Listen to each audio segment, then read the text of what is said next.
Hello pecinta horror story, welcome to channel Anak Tuyul.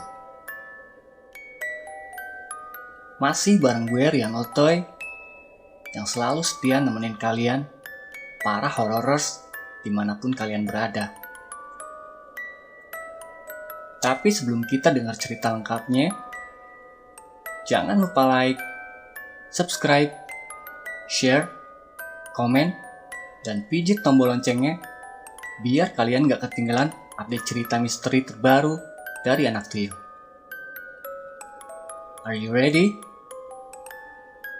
Oke, pasang headset kalian, siapin mental, dan jangan dengerin cermis ini sendirian.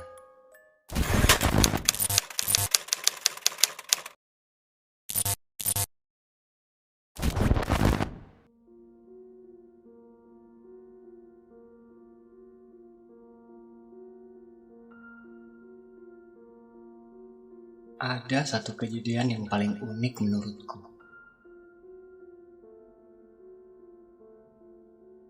Kejadian ini terjadi ketika aku masih SMK.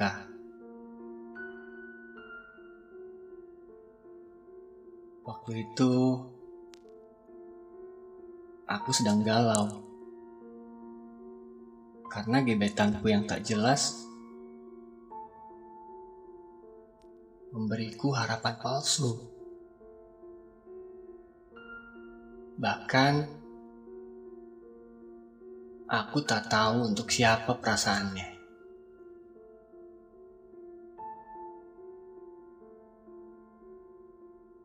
Singkat cerita,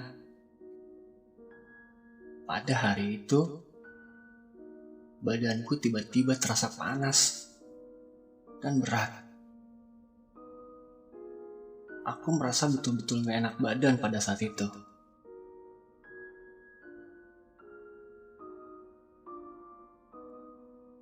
Hingga akhirnya,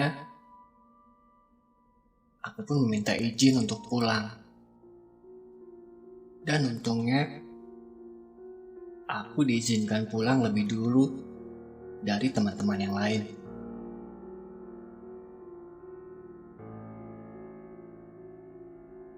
Dan kebetulan, hari itu aku dijemput oleh mendiang mamaku.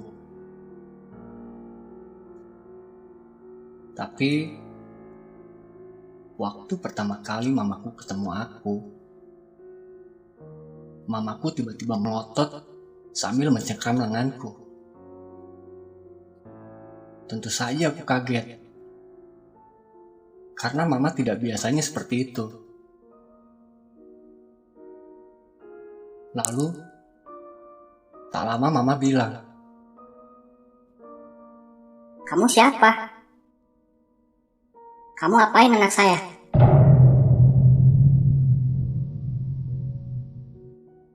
sontak, aku pun tambah kaget.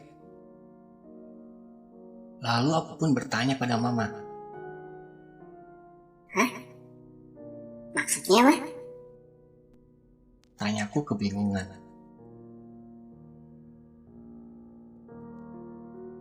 Saat itu, mama gak menjawab dan gak menghiraukan pertanyaanku tadi. Mama langsung menarik tanganku untuk segera pulang ke rumah.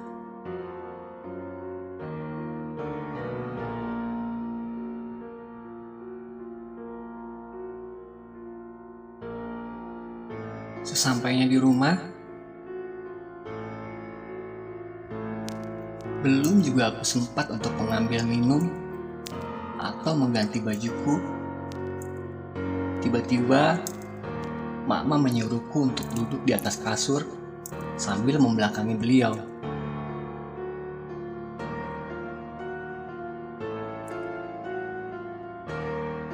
Saat itu, mama langsung membaca doa-doa sambil seperti berusaha menarik sesuatu dari leher belakangku.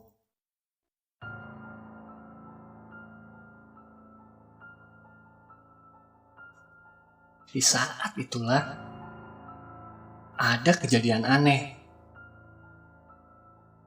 Waktu aku menutup mata, tiba-tiba aku kembali lagi ke sekolah.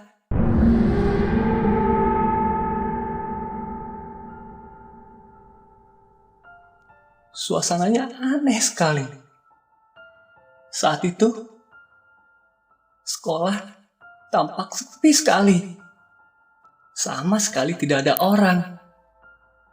Padahal, ini masih siang hari.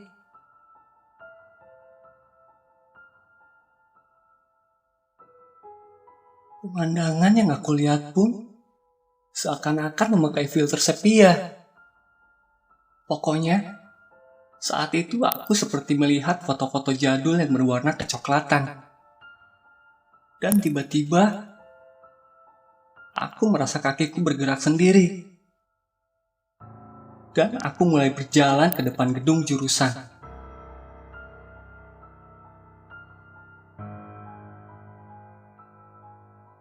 Lalu, kakiku berhenti di bawah tangga sambil menghadap pintu gudang.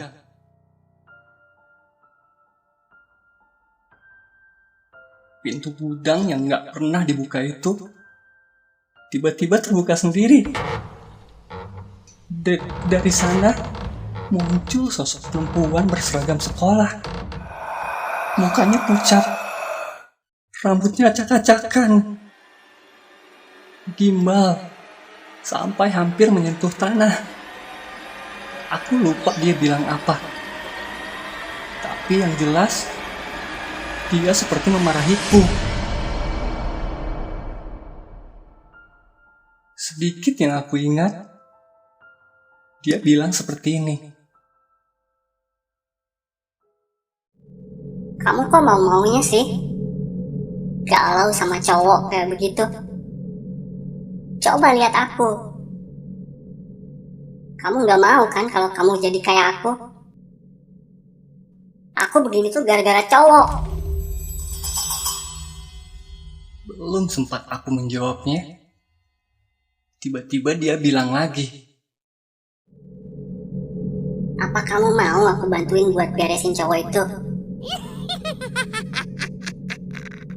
Waduh, mana aku mau? Tak lama setelah itu, aku mendengar suara mama. Ingkasia, pergi kamu. Sosok perempuan itu pun tiba-tiba lemas. Dia perlahan jatuh tertunduk ke lantai.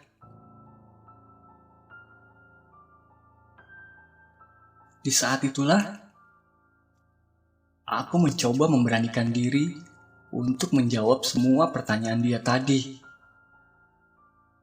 Aku bilang, Aku gak apa-apa. Sejahat apapun manusia, tapi balas dendam itu tidak baik. Dia, gebetanku, sudah aku maafkan.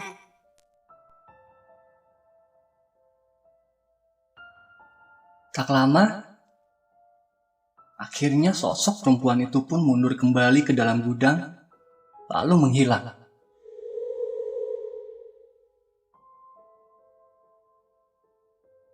Sedangkan, aku tiba-tiba ditarik mundur hingga mataku terbuka dan aku kembali berada di kamarku.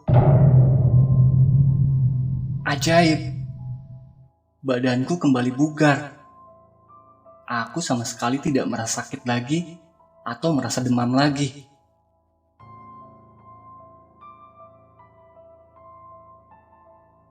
Kemudian, tak lama mendiang bapakku pulang.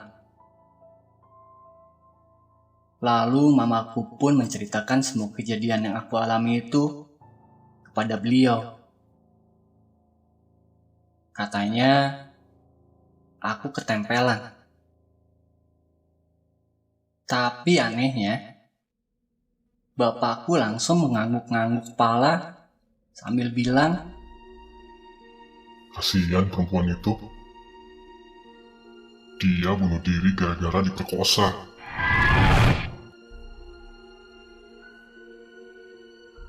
Aneh sekali ya keluargaku ini. Aku sampai speechless waktu itu.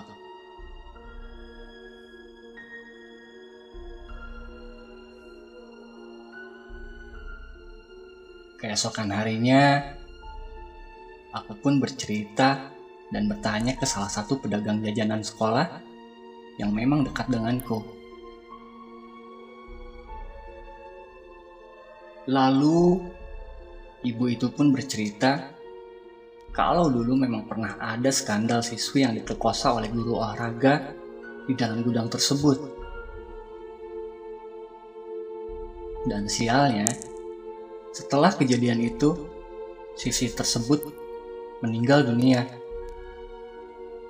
Tapi, kabar bagaimana almarhumah meninggal masih simpang siur sampai sekarang. Sedangkan, guru yang bersangkutan langsung dibebas tugaskan dan dipenjara.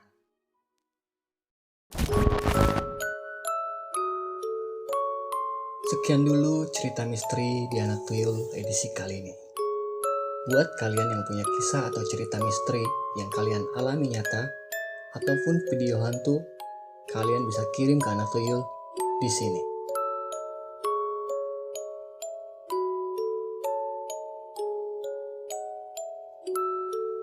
Oke guys, terima kasih sudah mampir. Sampai ketemu di cerita misteri selanjutnya. Pasti ada hikmah di setiap kejadian. See you guys.